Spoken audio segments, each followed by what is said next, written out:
ಹೃದಯವನ್ನು ಬಲ್ಲವನಾಗಿರುವ ನಮ್ಮ ರಕ್ಷಕನಾದ ಯೇಸು ಕ್ರಿಸ್ತನ ನಾಮದಲ್ಲಿ ನಿಮ್ಮೆಲ್ಲರನ್ನು ಸಮಗ್ರ ಸತ್ಯವೇದ ಅಧ್ಯಯನ ಕಾರ್ಯಕ್ರಮಕ್ಕೆ ಪ್ರೀತಿಯಿಂದ ಸ್ವಾಗತಿಸುತ್ತೇನೆ. ಕಳೆದ ಕಾರ್ಯಕ್ರಮದಲ್ಲಿ ದೇವರ ಅಪ್ಪಣೆಗಳನ್ನು ಪಾಲಿಸುವಾಗ ಆಶೀರ್ವಾದದ ಜೀವಿತದ ಬಗ್ಗೆ ತಿಳಿದುಕೊಂಡ ನಾವು, ಪ್ರಿಯರೇ, ಇಂದು ಯಾಜಕಾಂಡ ಪುಸ್ತಕದ 20 ಮತ್ತು 21ನೇ ಅಧ್ಯಾಯದ ಧ್ಯಾನದಲ್ಲಿ ದೇವರು ನೀತಿಯಿಂದ ನ್ಯಾಯ ತೀರಿಸುತ್ತಾನೆ ಎಂಬ ಗಂಭೀರವಾದ ಸತ್ಯವನ್ನು ತಿಳಿದುಕೊಳ್ಳಲಿರುವೆವು. ಆದುದರಿಂದ ಬನ್ನಿರಿ, ಇಂದಿನ ಅಧ್ಯಾಯವನ್ನು ದೇವರಾತ್ಮನ ಬಲದೊಂದಿಗೆ ಪ್ರಾರಂಭಿಸೋಣ. ಕರ್ತನಲ್ಲಿ ಪ್ರೀತಿಯುಳ್ಳ ದೇವಜನರೇ, ಸರ್ವಜ್ಞಾನಿಯಾಗಿರುವ ನಮ್ಮ ರಕ್ಷಕನಾದ ಯೇಸು ಕ್ರಿಸ್ತನ ಪರಿಶುದ್ಧವುಳ್ಳ ನಾಮದಲ್ಲಿ ನಿಮ್ಮೆಲ್ಲರಿಗೆ ನನ್ನ ಹೃದಯಪೂರ್ವಕವಾದ ವಂದನೆಗಳು. ದೇವರ ಕೃಪೆಯಿಂದ ಯಾಜಕಾಂಡ ಪುಸ್ತಕದ ಅಧ್ಯಯನದಲ್ಲಿ ನಾವು ಮುಂದೆ ಸಾಗುವಾಗ ಇಂದು ನಾವು ಬಹು ಪ್ರಾಮುಖ್ಯವಾದ ಯಾಜಕಾಂಡ ಪುಸ್ತಕದ 20 ಮತ್ತು 21ನೇ ಅಧ್ಯಾಯವನ್ನು ಧ್ಯಾನಿಸಲಿಕ್ಕಿದ್ದೇವೆ. ಆದ್ದರಿಂದ ಈ ಧ್ಯಾನದಲ್ಲಿ ನಮ್ಮೊಂದಿಗೆ ನೀವು ಸಹಕರಿಸಿ ದೇವರ ವಾಕ್ಯವನ್ನು ಅರ್ಥಪೂರ್ವಕವಾಗಿ ಧ್ಯಾನಿಸುವುದಕ್ಕೆ ದೇವರ ಆತ್ಮನ ಸಹಾಯವನ್ನು ಬೇಡಿಕೊಳ್ಳೋಣ. ಬನ್ನಿರಿ, ಯಾಜಕಾಂಡ ಪುಸ್ತಕದ 20ನೇ ಅಧ್ಯಾಯ ಮುಖ್ಯ ಪ್ರಸ್ತಾಪ: ಮೋಲೇಕನಿಗೆ ತಮ್ಮ ಮಕ್ಕಳನ್ನು ಬಲಿ ಕೊಟ್ಟವರಿಗೆ ಮರಣಶಿಕ್ಷೆ, ಆತ್ಮಗಳೊಂದಿಗೆ ಸಂಭಾಷಿಸುವವರಿಗೆ ಮರಣಶಿಕ್ಷೆ, ತಂದೆ ತಾಯಿಯನ್ನು ಶಪಿಸುವವನಿಗೆ ಮರಣದಂಡನೆ, ವ್ಯಭಿಚಾರ ಮಾಡಿದವನಿಗೆ ಮರಣದಂಡನೆ, ಇದಕ್ಕಿಂತ ಕಡಿಮೆಯಾದ ಶಿಕ್ಷೆ ಕೊಡಬೇಕಾದ ಕೆಲವು ಅಪರಾಧಗಳು, ಪರಿಶುದ್ಧತೆಯ ನಿಯಮಗಳ ಅಂತ್ಯ ಎಂಬುದಾಗಿ ನೋಡುತ್ತೇವೆ. ಕರ್ತನಲ್ಲಿ ಪ್ರಿಯರೇ, ಯಾಜಕಾಂಡದ ಕುರಿತಾದ ತನ್ನ ಪುಸ್ತಕದಲ್ಲಿ ಡಾಕ್ಟರ್ ಆಂಡ್ರ್ಯೂ ಎ ಬೋನರ್ ಎಂಬವರು ಈ ಅಧ್ಯಾಯವನ್ನು ಇಂದಿನ ನಿವಾಸಿಗಳ ಪಾಪದ ಕುರಿತಾಗಿ ಎಚ್ಚರಿಕೆಗಳು ಎಂಬುದಾಗಿ ಕರೆದಿದ್ದಾರೆ. ಅಂದರೆ ಅದು ಕಾನಾನ್ಯರ ಪಾಪಗಳಾಗಿವೆ. ದಶಾಜ್ಞೆಗಳಲ್ಲಿ ಯಾವುದನ್ನಾದರೂ ಮೀರಿದರೆ ಅದಕ್ಕೆ ಮರಣದಂಡನೆಯನ್ನೇ ವಿಧಿಸಲಾಗುತ್ತಿತ್ತು ಎಂದು ಕಂಡುಬರುತ್ತದೆ. ಮರಣಶಿಕ್ಷೆಯ ಎಲ್ಲ ಪಾಪಗಳು ಇಲ್ಲಿ ತಿಳಿಸಲಾಗಿಲ್ಲ. ಕೊಲೆ ಮಾಡುವಂಥದರ ಕುರಿತು ಹೇಳಿಲ್ಲ, ಆದರೆ ಬೇರೆ ಕಡೆಯಲ್ಲಿ ಅದಕ್ಕೆ ಮರಣಶಿಕ್ಷೆ ಇದೆ ಎಂದು ತಿಳಿಯುತ್ತೇವೆ. ಆದ್ದರಿಂದಲೇ ದಶಾಜ್ಞೆಗಳಲ್ಲಿ ಯಾವುದನ್ನು ಮೀರಿದರೂ ಅದಕ್ಕೆ ಶಿಕ್ಷೆ ಮರಣದಂಡನೆಯೇ ಎಂದು ನಾನು ಹೇಳಿದ್ದು. ಪ್ರಿಯರೇ, ಮರಣ ಶಿಕ್ಷೆಯನ್ನು ದೇವರೇ ಹೇಳಿದ್ದಾನೆ. ಆತನು ನ್ಯಾಯವಂತನೂ ನೀತಿವಂತನೂ ಆಗಿದ್ದಾನೆ ಮತ್ತು ಯಾವ ಕನಿಕರವೂ ಇಲ್ಲದೆ ಮರಣ ಶಿಕ್ಷೆಯನ್ನು ಕೂಡ ಆತನು ತಿಳಿಸಿದ್ದಾನೆ.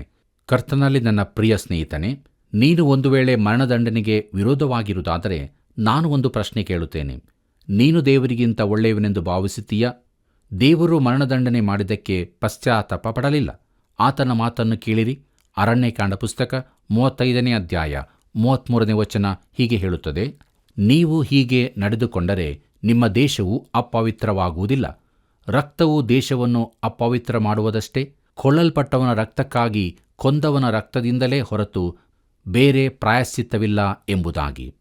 ಪ್ರಿಯರೇ, ಹೇಬೇಲನ ರಕ್ತವು ಭೂಮಿಯೊಳಗಿಂದ ಕೂಗುತ್ತದೆಂದು ಮತ್ತಾಯ ಮತ್ತು ಲೂಕನ ಸುವಾರ್ತೆಯಲ್ಲಿ ನಾವು ಓದುತ್ತೇವಲ್ಲ.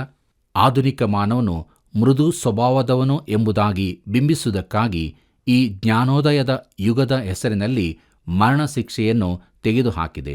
ಆದರೆ ಅದು ದೇವರ ವಾಕ್ಯದಲ್ಲಿ ಇನ್ನೂ ಇದೆ. ಇದು ಸಮಸ್ತ ಮಾನವ ಜನಾಂಗದ ಒಳಿತಿಗಾಗಿಯೇ ಇದೆ. ಮುಂದುವರೆದು ನಾವು ನೋಡುತ್ತೇವೆ, ತಮ್ಮ ಮಕ್ಕಳನ್ನು ಮೋಲೇಕನಿಗೆ ಬಲಿ ಕೊಡುವವರಿಗೆ ಮರಣಶಿಕ್ಷೆ ಎಂಬ ವಿಚಾರವನ್ನು. ನಮ್ಮ ಧ್ಯಾನವನ್ನು ಮುಂದುವರಿಸುವ ಹಾಗೆ ಯಾಜಕಾಂಡ ಪುಸ್ತಕ 20ನೇ ಅಧ್ಯಾಯ 1ನೇ ವಚನವನ್ನು ಗಮನಿಸೋಣ.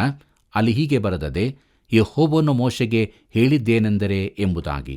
ಪ್ರಿಯರೇ, ಈಗ ದೇವರು ಮೋಶೆಯೊಂದಿಗೆ ಮಾತಾಡುತ್ತಾನೆ.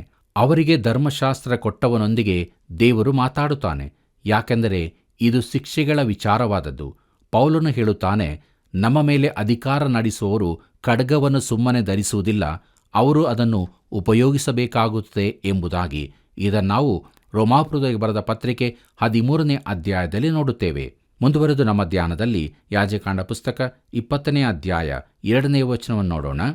ನೀನು ಇಸ್ರಾಯೇಲ್ಯರಿಗೆ ಹೀಗೆ ಆಜ್ಞಾಪಿಸಬೇಕು. ಇಸ್ರಾಯೇಲ್ಯರಲ್ಲಾಗಲಿ ಅವರ ನಡುವೆ ಇಳುಕೊಂಡಿರುವ ಪರದೇಶದವರಲ್ಲಾಗಲಿ ಯಾವನಾದರೂ ತನ್ನ ಮಕ್ಕಳಲ್ಲಿ ಯಾರನ್ನಾದರೂ ಮೋಲೇಕನಿಗೆ ಕೊಟ್ಟರೆ ಅವನಿಗೆ ಮರಣಶಿಕ್ಷೆಯಾಗಬೇಕು. ದೇಶದ ಜನರು ಅವನನ್ನು ಕಲ್ಲೆಸೆದು ಕೊಲ್ಲಬೇಕು ಎಂಬುದಾಗಿ. ಪ್ರೀತಿಯುಳ್ಳ ದೇವಜನರೇ, ಮೋಲೇಕನ ಆರಾಧನೆ ಕ್ರೂರವಾದದ್ದು. ಕೆಂಪಾಗಿ ಕಾದ ಮೋಲೇಕನ ವಿಗ್ರಹಕ್ಕೆ ಮಕ್ಕಳನ್ನು ಬಲಿ ಕೊಡಲಾಗುತ್ತಿತ್ತು. ಆದರೆ ಚಿಕ್ಕ ಮಕ್ಕಳನ್ನು ಸ್ವೀಕರಿಸಲು ಕೈ ಚಾಚಿದ ಯೇಸುವಿನ ಚಿತ್ರ ಅದೆಷ್ಟು ಭಿನ್ನವಾಗಿದೆಯಲ್ಲವೇ? ಆತನು ಅಂದನು, ಮಕ್ಕಳನ್ನು ಬಿಡಿರಿ, ನನ್ನ ಹತ್ತಿರಕ್ಕೆ ಬರುವುದಕ್ಕೆ ಅವುಗಳಿಗೆ ಅಡ್ಡಿ ಮಾಡಬೇಡಿರಿ, ಪರಲೋಕ ರಾಜ್ಯವು ಇಂಥವರದ್ದೇ ಎಂಬುದಾಗಿ. ಪ್ರೀತಿಯುಳ್ಳ ದೇವಜನರೇ, ಮುಂದುವರೆದು ನಾವು ಯಾಜಕಾಂಡ ಪುಸ್ತಕ 20ನೇ ಅಧ್ಯಾಯ 3ನೇ ವಚನವನ್ನು ಗಮನಿಸೋಣ. ಅವನು ತನ್ನ ಮಕ್ಕಳಲ್ಲಿ ಯಾರನ್ನಾದರೂ ಮೋಲೇಕನಿಗೆ ಕೊಟ್ಟು ನನ್ನ ದೇವಸ್ಥಾನವನ್ನು ಅಶುದ್ಧ ಮಾಡಿ ನನ್ನ ಪರಿಶುದ್ಧವಾದ ಹೆಸರನ್ನು ಅಪಕೀರ್ತಿಗೆ ಒಳಪಡಿಸಿದ್ದರಿಂದ ನಾನು ಅವನಿಗೆ ವಿಮುಖನಾಗಿ ಅವನನ್ನು ಕುಲದಿಂದ ತೆಗೆದುಹಾಕುವೆನು ಎಂಬುದಾಗಿ.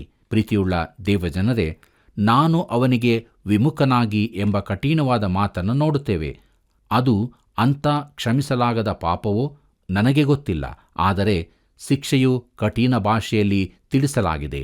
ಅವನನ್ನು ಕುಲದಿಂದ ತೆಗೆದುಹಾಕುವೆನು ಎಂಬುದಾಗಿ ನೋಡುವಾಗ ಅದು ದೇವರಿಗೆ ವಿರುದ್ಧವಾದ ಪಾಪವಾಗಿತ್ತು. ಅದು ದೇವರ ಆಲಯವನ್ನು ಅಶುದ್ಧ ಮಾಡಿ ಆತನ ಪರಿಶುದ್ಧ ನಾಮಕ್ಕೆ ಅಪಕೀರ್ತಿ ತರುವಂಥದ್ದಾಗಿತ್ತು. ಕರ್ತನಲ್ಲಿ ಪ್ರಿಯರೇ, ನಮ್ಮ ಧ್ಯಾನದಲ್ಲಿ ಮುಂದುವರಿಯುವ ಹಾಗೆ ಯಾಜಕಾಂಡ ಪುಸ್ತಕ 20ನೇ ಅಧ್ಯಾಯ 4 ಮತ್ತು 5ನೇ ವಚನವನ್ನು ದಯವಿಟ್ಟು ನೀವು ಓದಿಕೊಳ್ಳಬೇಕಾಗಿ ಪ್ರೀತಿಯಿಂದ ಕೇಳಿಕೊಳ್ಳುತ್ತೇನೆ. ಈ ವಾಕ್ಯ ಭಾಗವು ನಮಗೆ ತಿಳಿಸುತ್ತದೆ, ತನ್ನ ನೆರೆಯವನು ಮೋಲೇಕನಿಗೆ ಮಕ್ಕಳನ್ನು ಬಲಿ ಕೊಡುವಾಗ ನೋಡಿಯೂ ಒಬ್ಬನು ಸುಮ್ಮನಿದ್ದರೆ ಅದು ಪಾಪವಾಗಿರುತ್ತದೆ ಎಂಬುದಾಗಿ. ಇಂಥ ದುಷ್ಕೃತ್ಯವನ್ನು ನೋಡಿಯೂ ಸುಮ್ಮನಿದ್ದರೆ ಅದು ಆ ಮನುಷ್ಯನನ್ನು ಅಪರಾಧಿಯನ್ನಾಗಿ ಮಾಡುತ್ತದೆ ಮತ್ತು ಅವನು ಕುಲದಿಂದ ತೆಗೆದುಹಾಕಲ್ಪಡುತ್ತಾನೆ. ಪ್ರಿಯರೇ, ಇದು ಮರಣ ಶಿಕ್ಷೆಗೆ ಸಮಾನವಾದದ್ದೇ ಆಗಿದೆ. ಬನ್ನಿರಿ, ಮುಂದುವರೆದು ನಾವು ಬೇತಾಳಿಕರ ಬಳಿಗೆ ಹೋದವರಿಗೆ ಮರಣಶಿಕ್ಷೆ ಎಂಬ ವಿಚಾರವನ್ನು ನೋಡೋಣ. ನಮ್ಮ ಧ್ಯಾನವನ್ನು ಮುಂದುವರಿಸುವ ಹಾಗೆ ಯಾಜಕಾಂಡ ಪುಸ್ತಕ 20ನೇ ಅಧ್ಯಾಯ 6ನೇ ವಚನವನ್ನು ನೋಡೋಣ. ಯಾವನಾದರೂ ಸತ್ತವರಲ್ಲಿ ವಿಚಾರಿಸುವವರ ಅಥವಾ ಬೇತಾಳಿಕರ ಬಳಿಗೆ ಹೋಗಿ ಅವರ ಆಲೋಚನೆಯನ್ನು ಕೇಳಿಕೊಂಡು ದೇವದ್ರೋಹಿಯಾದರೆ ನಾನು ಆ ಮನುಷ್ಯನಿಗೆ ವಿಮುಖನಾಗಿ ಅವನನ್ನು ಕುಲದಿಂದ ತೆಗೆದುಹಾಕುವೆನು ಎಂಬುದಾಗಿ. ಪ್ರೀತಿಯುಳ್ಳ ದೇವಜನರೇ, ಆ ಕಾಲದಲ್ಲಿ ಕಾನಾನ್ ದೇಶದಲ್ಲಿದ್ದವರಲ್ಲಿ ಈ ಅಭ್ಯಾಸವಿತ್ತು. ಅದು ಸುಳ್ಳು ಧಾರ್ಮಿಕತೆಯಾಗಿದ್ದು ಸೈತಾನನಿಗೆ ಸಂಬಂಧಪಟ್ಟದಾಗಿತ್ತು. ಅದು ನಿಜವಾದದ್ದಲ್ಲ, ಅದರಲ್ಲಿ ದೈವಿಕತೆ ಇರಲಿಲ್ಲ. ಈ ದಿವಸಗಳಲ್ಲಿ ಅನೇಕರು ಸೈತಾನನ ಆರಾಧನೆಯಲ್ಲಿ ಕೂಡ ದೈವಿಕತೆಯನ್ನು ಸೇರಿಸಿರುತ್ತಾರೆ. ಪ್ರಿಯರೇ, ಸೈತಾನನ ಆರಾಧನೆಯಲ್ಲಿ ಕೂಡ ಶಕ್ತಿ ಇರುವುದನ್ನು ಕಂಡು ಕೆಲವರಿಗೆ ಆಶ್ಚರ್ಯವಾಗಬಹುದು. ಹೌದು, ಸೈತಾನನಿಗೂ ಶಕ್ತಿ ಇದೆ. ಆದರೆ ದೇವರ ವಾಕ್ಯದಿಂದಲೂ ದೇವರಿಂದಲೂ ನಾವು ದೂರ ಹೋದರೆ ಇಂಥ ಸುಳ್ಳು ಬೋಧಕರ ಬಲೆಗೆ ಸಿಕ್ಕಿಕೊಳ್ಳುತ್ತೇವೆ. ಬನ್ನಿರಿ ಪ್ರಿಯರೇ, ನಮ್ಮ ಧ್ಯಾನದಲ್ಲಿ ಮುಂದೆ ಸಾಗುವ ಹಾಗೆ ಯಾಜಕಾಂಡ ಪುಸ್ತಕ 20ನೇ ಅಧ್ಯಾಯ 7 ಮತ್ತು 8ನೇ ವಚನಗಳನ್ನು ದಯವಿಟ್ಟು ನೀವು ಓದಿಕೊಳ್ಳಬೇಕಾಗಿ ಪ್ರೀತಿಯಿಂದ ಕೇಳಿಕೊಳ್ಳುತ್ತೇನೆ. ಈ ವಾಕ್ಯ ಭಾಗಗಳು ನಮಗೆ ಬೋಧಿಸುವುದೇನೆಂದರೆ, ಮರಣ ಶಿಕ್ಷೆಯನ್ನು ಕೊಡುವುದಕ್ಕೆ ಸರಿಯಾದ ಸಾಕಾದ ಕಾರಣವು ಈ ವಚನಗಳಲ್ಲಿರುತ್ತದೆ.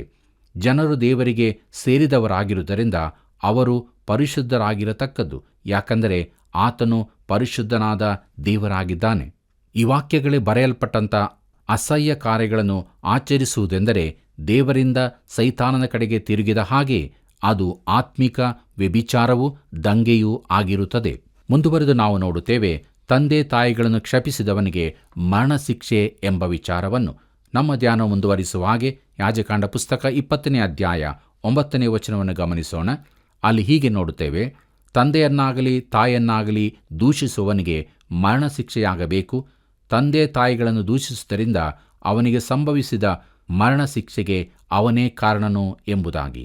ಪ್ರೀತಿಯುಳ್ಳ ದೇವಜನರೇ, ದೇವರು ಕೊಟ್ಟ ಆಜ್ಞೆಗಳಲ್ಲಿ 5ನೇ ಆಜ್ಞೆಯನ್ನು ವಿಶೇಷವಲ್ಲವೆಂದು ಭಾವಿಸಬಾರದು. ಯಾಜಕಾಂಡ ಪುಸ್ತಕ 19ನೇ ಅಧ್ಯಾಯ 3ನೇ ವಚನದಲ್ಲಿ ನಾವು ನೋಡುತ್ತೇವೆ, ಇಸ್ರಾಯೇಲ್ಯರು ತನ್ನ ತಂದೆ ತಾಯಿಗಳಿಗೆ ವಿಧೇಯರಾಗಿರಬೇಕೆಂದು ಹೇಳಿದೆ. ಇಲ್ಲಿ ಹೆತ್ತವರನ್ನು ಶಪಿಸಿದವರಿಗೆ ಮರಣಶಿಕ್ಷೆಯಾಗುತ್ತದೆಂದು ಕೂಡ ಹೇಳಿದೆ. ಪ್ರಿಯರೇ, ನಮ್ಮ ಧ್ಯಾನದಲ್ಲಿ ಮುಂದುವರಿಯುವಾಗ ವ್ಯಭಿಚಾರ ಮಾಡಿದವರಿಗೆ ಮರಣಶಿಕ್ಷೆ ಎಂಬ ವಿಚಾರವನ್ನು ನೋಡೋಣ.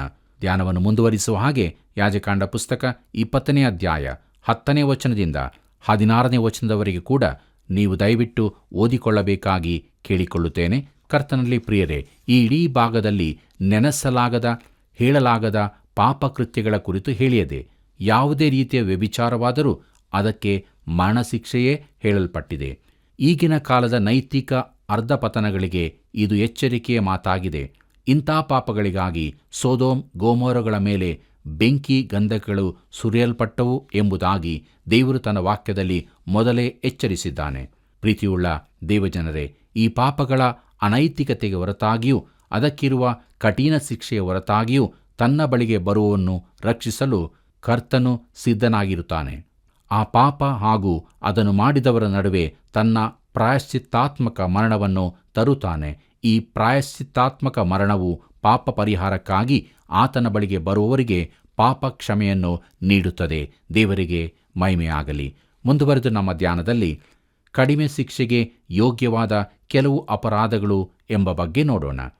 ನಮ್ಮ ಧ್ಯಾನವನ್ನು ಮುಂದುವರಿಸುವ ಹಾಗೆ ಯಾಜಕಾಂಡ ಪುಸ್ತಕ 20ನೇ ಅಧ್ಯಾಯ 17ನೇ ವಚನದಿಂದ 21ನೇ ವಚನದವರೆಗೆ ಕೂಡ ನೀವು ದಯವಿಟ್ಟು ಓದಿಕೊಳ್ಳಬೇಕಾಗಿ ಪ್ರೀತಿಯಿಂದ ಕೇಳಿಕೊಳ್ಳುತ್ತೇನೆ. ಕರ್ತನಲ್ಲಿ ಪ್ರಿಯರೇ, ಸಂಬಂಧಿಗಳೊಡನೆ ಲೈಂಗಿಕ ಸಂಬಂಧವು ನಿಷೇಧಿಸಲ್ಪಟ್ಟಿದೆ ಮತ್ತು ಅದಕ್ಕೆ ತಕ್ಕ ಶಿಕ್ಷೆಯನ್ನು ಎಲ್ಲರ ಎದುರಿನಲ್ಲಿಯೇ ಕೊಡಬೇಕಾಗಿದೆ. ತನ್ನ ಜನರ ಜೀವಿತದ ಎಲ್ಲಾ ಕ್ಷೇತ್ರಗಳಲ್ಲೂ ಅವರು ಶುದ್ಧರಾಗಿರಬೇಕೆಂದು ದೇವರು ಹೇಳುತ್ತಾನೆ. ಲೈಂಗಿಕ ಪಾಪಗಳ ಕುರಿತು ವಿಶೇಷ ಎಚ್ಚರಿಕೆ. ಸಮೀಪ ಬಂಧುಗಳೊಂದಿಗೆ ಲೈಂಗಿಕ ಸಂಬಂಧ ಕೂಡದೆಂದು ದೇವರು ಹೇಳುತ್ತಾನೆ. ಅವರಿಗೆ ಮಕ್ಕಳಾಗುವುದಿಲ್ಲವೆಂದು ಆತನು ಹೇಳುವುದಿಲ್ಲ, ಆದರೆ ಅವರು ಮಕ್ಕಳಿಲ್ಲದವರಾಗಿ ಸಾಯಬೇಕೆಂದು ಹೇಳುತ್ತಾನೆ. ಈ ಪಾಪ ಮಾಡಿದ ಹೆತ್ತವರ ಎದುರಿನಲ್ಲೇ ಅವರ ಮಕ್ಕಳು ಸಾಯುತ್ತಾರೆ. ಎಂಥ ಕಠಿಣವಾದ ನಿಯಮಗಳಲ್ಲವೇ? ದೇವರ ವಾಕ್ಯದ ಬೆಳಕಿನಲ್ಲಿ ನಮ್ಮನ್ನಾವು ಪರೀಕ್ಷಿಸಿಕೊಳ್ಳೋಣ. ಮುಂದುವರೆದು ನಾವು ಪರಿಶುದ್ಧತೆಯ ನಿಯಮಗಳ ಕೊನೆ ಎಂಬ ವಿಚಾರವನ್ನು ನೋಡೋಣ. ನಮ್ಮ ಧ್ಯಾನವನ್ನು ಮುಂದುವರಿಸುವ ಹಾಗೆ ಯಾಜಕಾಂಡ ಪುಸ್ತಕ 20ನೇ ಅಧ್ಯಾಯ 22ನೇ ವಚನವನ್ನು ಗಮನಿಸೋಣ. ಅಲ್ಲಿ ಹೀಗೆ ಬರೆದದೆ, ಈ ನನ್ನ ಆಜ್ಞಾವಿಧಿಗಳನ್ನೆಲ್ಲ ನೀವು ಅನುಸರಿಸಿ ನಡೆಯಬೇಕು.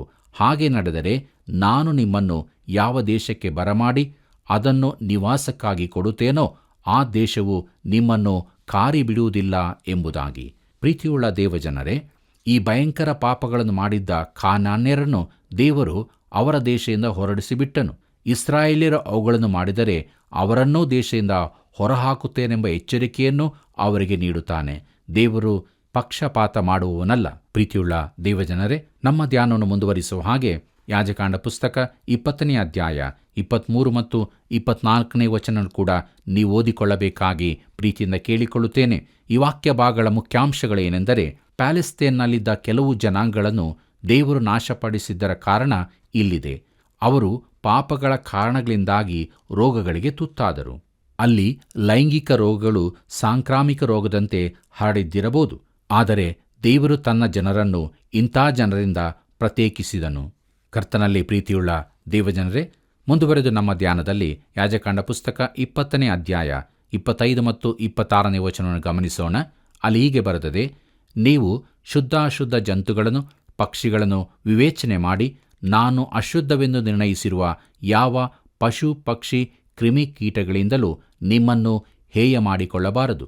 ಯೆಹೋವನೆಂಬ ನಾನು ಪರಿಶುದ್ಧನಾಗಿದ್ದೇನೆ ಮತ್ತು ನೀವು ನನ್ನ ಜನರಾಗುವಂತೆ ನಿಮ್ಮನ್ನು ಇತರ ಜನಾಂಗಗಳಿಂದ ಪ್ರತ್ಯೇಕಿಸಿದ್ದೇನೆ.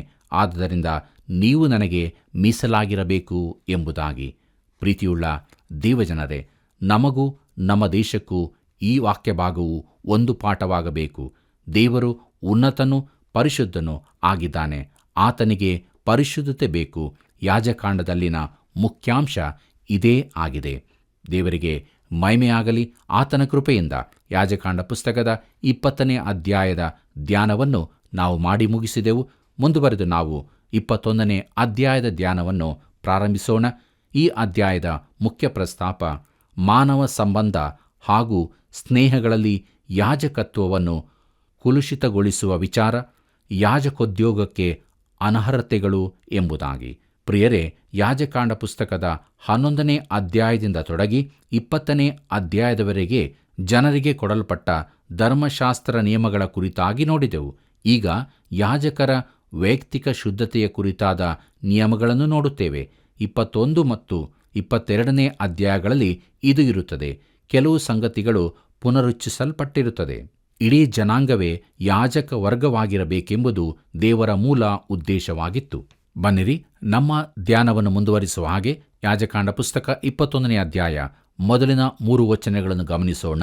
ಅಲ್ಲಿ ಹೀಗೆ ಬರೆದದೆ, ಯೆಹೋವನು ಮೋಶೆಗೆ ಹೇಳಿದ್ದೇನೆಂದರೆ, ನೀನು ಆರೋನನ ಮಕ್ಕಳಾದ ಯಾಜಕರಿಗೆ ಹೀಗೆ ಆಜ್ಞಾಪಿಸಬೇಕು. ಕುಲದಲ್ಲಿ ಸತ್ತವರಿಗೋಸ್ಕರ ಯಾವ ಯಾಜಕನೂ ತನ್ನನ್ನು ಅಪವಿತ್ರ ಮಾಡಿಕೊಳ್ಳಬಾರದು. ಆದರೂ ಸಮೀಪ ರಕ್ತ ಸಂಬಂಧಿಗಳಾದ ತಾಯಿ, ತಂದೆ, ಮಕ್ಕಳು, ಅಣ್ಣ ತಮ್ಮಂದಿರು ಇವರಿಗೋಸ್ಕರ ಈ ವಿಧಿ ಇರುವುದಿಲ್ಲ. ಇದಲ್ಲದೆ ಕನ್ನಿಕೆಯಾಗಿರುವ ತಂಗಿ ಇನ್ನೂ ಮದುವೆಯಾಗದೆ ಅವನ ಆಶ್ರಯದಲ್ಲಿರುವುದರಿಂದ ಅವಳಿಗೋಸ್ಕರ ಅವನು ಅಪವಿತ್ರ ಮಾಡಿಕೊಳ್ಳಬಹುದು. ಕರ್ತನಲ್ಲಿ ಪ್ರಿಯರೇ, ಈ ಭಾಗವು ಮೋಶೆ ಯಾಜಕರಿಗೆ ಹೇಳಬೇಕಾದ್ದಾಗಿದೆ. ಮರಣದಂಡನೆ ಪಾಪಕ್ಕೆ ಶಿಕ್ಷೆಯಾಗಿದೆ. ಅವರು ಪಾಪದಿಂದ ತಮ್ಮನ್ನು ಅಪವಿತ್ರ ಮಾಡಿಕೊಳ್ಳಬಾರದೆಂಬುದೇ ಇಲ್ಲಿನ ಉದ್ದೇಶವಾಗಿದೆ. ಪ್ರೀತಿಯುಳ್ಳ ದೇವಜನರೇ, ನಮ್ಮ ಧ್ಯಾನವನ್ನು ಮುಂದುವರಿಸುವ ಹಾಗೆ ಯಾಜಕಾಂಡ ಪುಸ್ತಕದ 21ನೇ ಅಧ್ಯಾಯದ 4ನೇ ವಚನದಿಂದ 8ನೇ ವಚನದವರೆಗೆ ದಯವಿಟ್ಟು ನೀವು ಓದಿಕೊಳ್ಳಬೇಕಾಗಿ ಪ್ರೀತಿಯಿಂದ ಕೇಳಿಕೊಳ್ಳುತ್ತೇನೆ. ಈ ವಾಕ್ಯ ಭಾಗಗಳಲ್ಲಿ ನಾವು ತಿಳಿದುಕೊಳ್ಳುವುದೇನೆಂದರೆ, ಜನರೊಳಗಿನ ಸಾಮಾನ್ಯ ಮನುಷ್ಯನಿಗಿಂತಲೂ ಯಾಜಕ ವೃತ್ತಿಯಲ್ಲಿರುವವನು ಪೂರ್ಣ ಪ್ರತ್ಯೇಕವಾಗಿರತಕ್ಕದ್ದು ಎಂಬುದಾಗಿ. ಅವರು ಕೆಲವು ಸ್ಥಳಗಳಿಗೆ ಹೋಗಬಾರದು, ಯಾಕೆಂದರೆ ಅದು ತಪ್ಪು ಎಂಬುದಾಗಿ ತಿಳಿಯುವುದಕ್ಕೆ ಅಲ್ಲ, ಯಾರೂ ಅಪೇಕ್ಷಿಸುವುದಕ್ಕೆ ಅವಕಾಶವಾಗಬಾರದೆಂಬುದಾಗಿ ಕೂಡ ದೇವರು ನಮಗಿಲ್ಲಿ ತಿಳಿಯಪಡಿಸುತ್ತಾನೆ. ಯಾಜಕನಾದವನು ತನ್ನ ಸುತ್ತ ಇರುವ ಮೂಢನಂಬಿಕೆಯ ಅನ್ಯಜನರ ಆಚಾರಗಳನ್ನು ಅನುಸರಿಸಕೂಡದು. ಯಾಜಕನ ವೈಯಕ್ತಿಕ ಸ್ವಂತ ಜೀವಿತಕ್ಕೆ ಅನ್ವಯಿಸುವಂಥದ್ದು. ಅಲ್ಲಿ ಕೂಡ ತನ್ನ ಸ್ಥಾನದ ಕಾರಣದಿಂದಾಗಿ ದೇವರ ಪರಿಶುದ್ಧತೆಯನ್ನು ತೋರಿಸುವನಾಗಿರಬೇಕಾಗಿದೆ. ಯಾಜಕನು ಕ್ರಿಸ್ತನ ಪ್ರತಿರೂಪವಾಗಿದ್ದಾನೆ. ಕ್ರಿಸ್ತನ ಮೊದಲಿಗಿತ್ತೆಯನ್ನು ಕರೆಯಲ್ಪಟ್ಟ ವಿಶ್ವಾಸಿಗಳ ಕೂಟವಾಗಿರುವ ಸಭೆಯು ದೇವರಿಗೆ ಕಳಂಕ ಸುಕ್ಕು ಇಲ್ಲದ ಕನ್ನಿಕೆಯಾಗಿ ಸಮರ್ಪಿತವಾಗಬೇಕಾದರೆ ಶುದ್ಧವಾಗಬೇಕಾಗಿದೆ. ಪ್ರಿಯರೇ, ಮುಂದುವರೆದು ನಮ್ಮ ಧ್ಯಾನದಲ್ಲಿ ಯಾಜಕಾಂಡ ಪುಸ್ತಕ 21ನೇ ಅಧ್ಯಾಯ 9ನೇ ವಚನವನ್ನು ಗಮನಿಸೋಣ. ಯಾಜಕನ ಮಗಳು ಸುಳ್ಳೆತನದಿಂದ ನಿಂದೆಗೆ ಒಳಗಾದರೆ ತನ್ನ ತಂದೆಯನ್ನು ನಿಂದೆಗೆ ಒಳಪಡಿಸಿದವಳಾದಳು, ಅವಳನ್ನು ಬೆಂಕಿಯಿಂದ ಸುಟ್ಟು ಬಿಡಬೇಕು ಎಂಬುದಾಗಿ. ಯಾಕೆ ಪ್ರಿಯರೇ ಈ ಅಪ್ಪಣೆ? ಯಾಕೆಂದರೆ ಆಕೆ ತನ್ನ ತಂದೆಯ ಸ್ಥಾನಕ್ಕೆ ಅಗೌರವ ತಂದಿದ್ದರಿಂದ ಆಕೆಯನ್ನು ಈ ಶಿಕ್ಷೆಗೆ ಒಳಪಡಿಸಬೇಕಾಗಿತ್ತು. ಪ್ರೀತಿಯುಳ್ಳ ದೇವಜನರೇ, ನಮ್ಮ ಧ್ಯಾನದಲ್ಲಿ ಮುಂದುವರಿಯುವ ಹಾಗೆ ಯಾಜಕಾಂಡ ಪುಸ್ತಕ 21ನೇ ಅಧ್ಯಾಯ 10ನೇ ವಚನದಿಂದ 12ನೇ ವಚನದವರೆಗೆ ದಯವಿಟ್ಟು ನೀವು ಓದಿಕೊಳ್ಳಬೇಕಾಗಿ ಪ್ರೀತಿಯಿಂದ ಕೇಳಿಕೊಳ್ಳುತ್ತೇನೆ. ಈ ವಾಕ್ಯ ಭಾಗಗಳು ನಮಗೆ ತಿಳಿಸುವ ಮುಖ್ಯಾಂಶಗಳು ಏನೆಂದರೆ, ಇಲ್ಲಿ ಮಹಾಯಾಜಕನನ್ನು ಮೊದಲಾಗಿ ಹೆಸರಿಸಲಾಗಿದೆ. ದೇವರಿಂದ ಅಭಿಷೇಕ ಹೊಂದಿದ ಯಾಜಕನಾಗಿರುವುದರಿಂದ ಅವನು ದೇವರಿಗಾಗಿ ಪ್ರತ್ಯೇಕಿಸಲ್ಪಟ್ಟವನಾಗಿರಬೇಕು.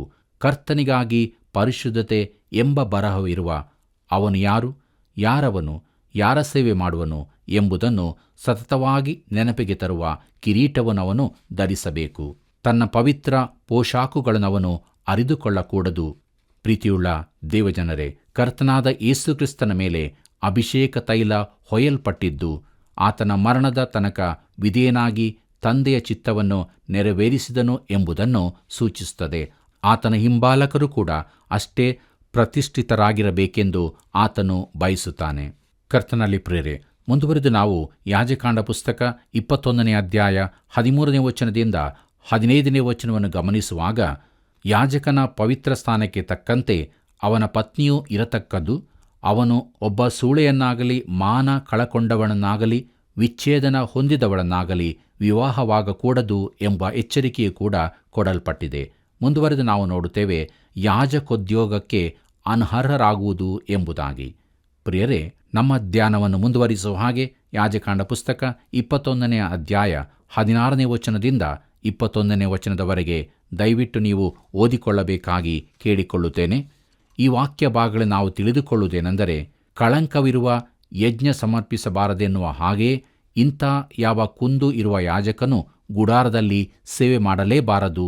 ಯಜ್ಞ ಹಾಗೂ ಅದನ್ನರ್ಪಿಸುವವನು ಇಬ್ಬರೂ ಕ್ರಿಸ್ತನನ್ನು ಸೂಚಿಸುವರಾದ್ದರಿಂದ ಆತನನ್ನಾಗಲಿ ಯಜ್ಞವಸ್ತುವಿನನ್ನಾಗಲಿ ಯಾವ ಕುಂದು ಇರಕೂಡದು. ಕ್ರಿಸ್ತನು ಪರಿಪೂರ್ಣ ಮಹಾಯಾಜಕನಾಗಿದ್ದಾನೆ. ಆತನಲ್ಲಿ ಯಾವ ಕುಂದೂ ಇಲ್ಲದೆ ಆತನಲ್ಲಿ ಸೌಂದರ್ಯವೂ ಮಹಿಮೆಯೂ ಶ್ರೇಷ್ಠತೆಯೂ ಮಾತ್ರ ತುಂಬಿರುತ್ತದೆ. ಪ್ರಿಯರೇ, ನಮ್ಮ ಧ್ಯಾನದಲ್ಲಿ ಕೊನೆಯ ಭಾಗದಲ್ಲಿ ನಾವು ಇರುವಾಗ ಯಾಜಕಾಂಡ ಪುಸ್ತಕ 21ನೇ ಅಧ್ಯಾಯದ 22 ಮತ್ತು 23ನೇ ವಚನಗಳನ್ನು ಗಮನಿಸೋಣ. ಅಲ್ಲಿ ಹೀಗೆ ಬರೆದದೆ, ದೇವರಿಗೆ ಯಜ್ಞವಾದ ಆಹಾರದಲ್ಲಿ ಪರಿಶುದ್ಧವಾದದ್ದನ್ನು ಮಹಾಪರಿಶುದ್ಧವಾದದ್ದನ್ನು ಅವನು ಊಟ ಮಾಡಬಹುದೇ ಹೊರತು ಅವನಿಗೆ ಕಳಂಕವಿರುವುದರಿಂದ ತೆರೆಯನ್ನು ದಾಟಿ ಯಜ್ಞವೇದಿಯ ಬಳಿಗೆ ಬರಬಾರದು. ನನ್ನ ಪವಿತ್ರ ಸ್ಥಾನಗಳ ಗೌರವಕ್ಕೆ ಅವನಿಂದ ಕುಂದು ಉಂಟಾಗಬಾರದು. ಆ ಸ್ಥಾನಗಳನ್ನು ನನ್ನ ಸೇವೆಗೆ ಪ್ರತಿಷ್ಠಿಸಿಕೊಂಡ ಯೆಹೋವನು ನಾನು ಎಂಬುದಾಗಿ. ಪ್ರೀತಿಯುಳ್ಳ ದೇವಜನರೇ, ಊನವಿರುವವರು ಸೇವೆ ಮಾಡಬಾರದೆಂದಿದ್ದರೂ ಕರ್ತನ ಆಹಾರ ಸೇವಿಸುವುದಕ್ಕೆ ನಿಷೇಧವಿರಲಿಲ್ಲ. ದೇವರು ಅವರ ಅಗತ್ಯತೆಗಳನ್ನು ಒದಗಿಸುತ್ತಾನೆ. ನಮಗೆ ಇಲ್ಲಿ ಒಂದು ಆತ್ಮಿಕ ಪಾಠವಿದೆ.